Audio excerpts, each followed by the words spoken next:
Randy. Yes, sir. What is it, KIK? KIK, stage name. What does that stand for, KIK? It stands for Knowledge is King.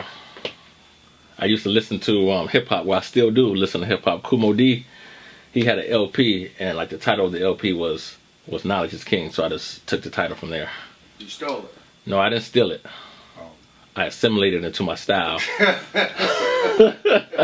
and I made it my marquee or like my brand name or my stage name or my hip hop name. Because I'm an MC also, so KIK, I think that describes, or try to describe the message that I try to convey to people, get across. Now, so since you mentioned Kumo D, you know, who were some of the people that inspired you to first pick up a microphone and start rapping? Like EPMD, Gangstar, KRS One, Public Enemy, MC Light, Queen Latifah, Boss, House of Pain, Third Base, Ice-T, Ghetto Boys, Choice. It was a female rapper named Choice, De La Soul, Native Tongues, anybody that has some substance or who could really flow, rap and get the message across, you know, like I really liked them. So I didn't hear everybody that you mentioned was from the late 80s, early to mid 90s. I didn't hear anybody from 2000. Exactly. Why is that?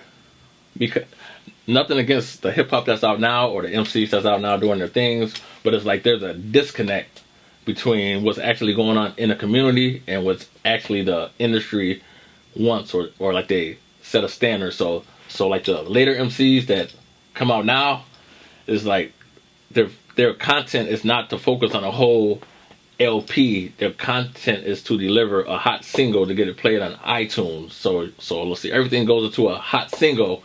So you have one song that's hot, and then you have 13 tracks that sound like you just woke up and like you're brushing your teeth in the morning.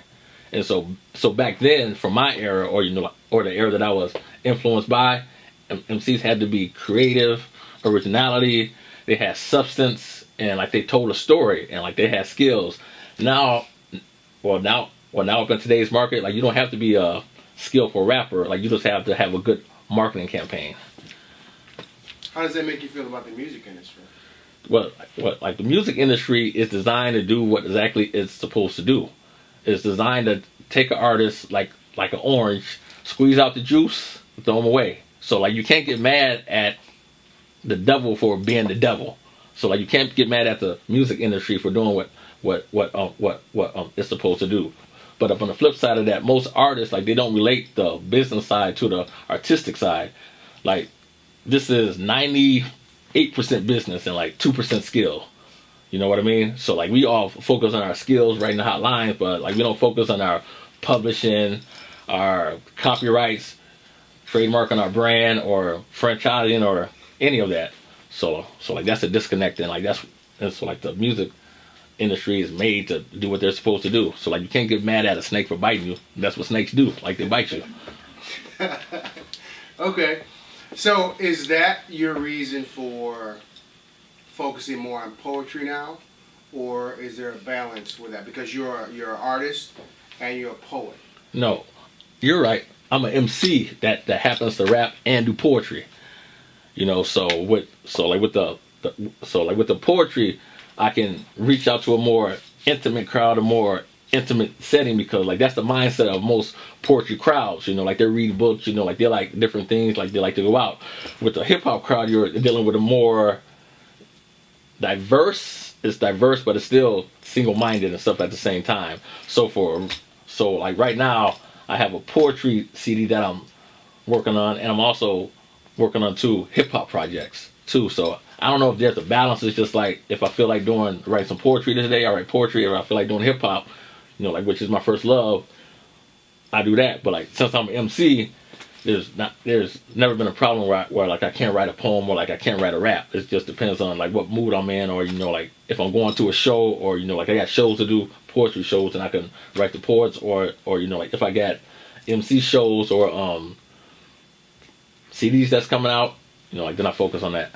Now, is there a difference preparing for writing a rap for a song compared to writing stanzas for poetry? Is there a difference in preparing for those or writing for those? I don't know. To me, I think poetry is more spiritual almost. because when you a poet, it's just you on stage like with a microphone, and most of the time poets like they don't perform in front of large audiences. I mean, like the brand name, not the brand name ones, but what I'm trying to say, like the guys that have big names in poetry, like they might go do a concert, but usually poetry is a setting. You might have 12 people there, you might have 80 people there, you might have 15 people there. So like the setting is more intimate. So like I think it's more on a spiritual level. Hip hop, like when I write hip hop, it's spiritual, but it's like directed up in a militant tone. Like if that makes sense, because like with my poetry, I'm basically saying the same thing that I say when I rap, but like when you rap, like there's certain rules, like you have to follow, like 16 bars and like the phone going off in the background, stuff like that.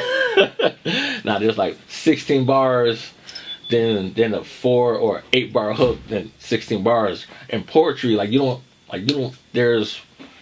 it's free, like you can write 5 bars and be done with a poem. Like you don't have to have a hook. Like you don't have to have it rhyme. Like you don't have to have it connect even. And so with poetry, I think it's more spiritual, and with the hip hop part, I think it's more like a urgency to like get this out, like to the people. Okay, so if you could say something to the masses and their hip hop fans and poet fans, what would that message be? And it doesn't have to be militant either, because I know that drives you. Why are you always saying that? Because that's how you always come at me. I don't come at you like so that. So it could be really. I mean, stop the camera.